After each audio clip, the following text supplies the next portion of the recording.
head now to the USA. Joe Biden is making his first trip as US President to the G7 summit taking place in Cornwall in the United Kingdom at the end of this week.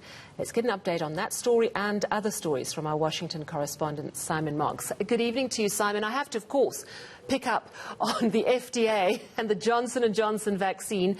Has there been any word at all on when and if they're going to greenlight those doses?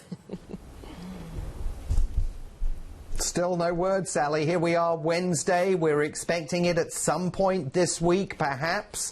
There's been no formal indication of when this decision is coming, but questions are mounting here for the FDA about Johnson & Johnson vaccines more broadly, because several states across the country say they are now worried that their unused stocks of the J&J vaccine are beginning to approach their expiry dates. As you know, demand for the vaccines here in the United States has waned substantially over the last few weeks, and so you've got states all over the country saying to the White House and the FDA, what are we supposed to do with these vaccines when they go out of date? Do we just throw them away?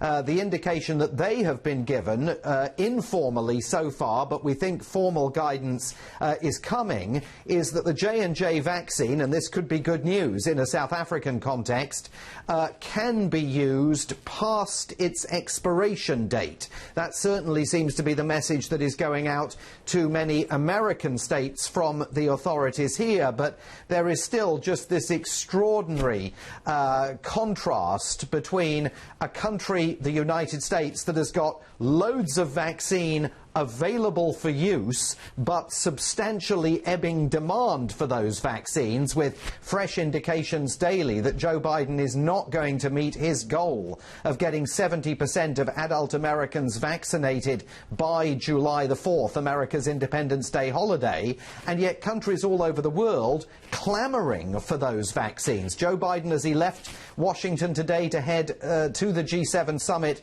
in the UK, said he's going to be discussing what he described as his vaccination rollout program. He says, I've got a plan for vaccine distribution and I will be unveiling it while he's on the road in Europe. So perhaps more news about more doses being given away by the United States coming pretty soon. Let's really hope so.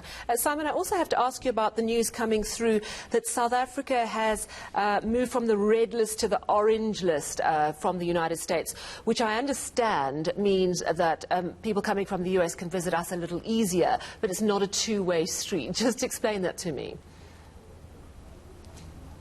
Yeah, it's not a two-way street. I mean, the reality is that I think over 60 countries yesterday saw themselves being taken off America's State Department red list, which simply means that Americans are being advised not to travel to those countries. For example, Britain is still on the red list. We're not supposed to go there, and President Biden only yesterday on Twitter was expressing concern about the spread of the Delta variant, first identified in India, across the UK. But the reality is that even if whatever the State Department says about many of these countries, it's up to the receiving countries to decide whether people who live in the United States can travel there. So, I mean, a bit of good news, I suppose, that South Africa is off the red alert list from the State Department, but in practical terms, it's not going to make travel between the two countries any easier, because this country, its borders are absolutely still closed to travellers from South Africa, and closed to travellers from all sorts of parts of Europe that yesterday saw the State Department taking those countries off that red alert list. Well, thank you so much.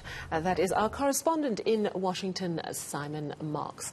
Do stay with us. Plenty more to come here on eNCA this evening.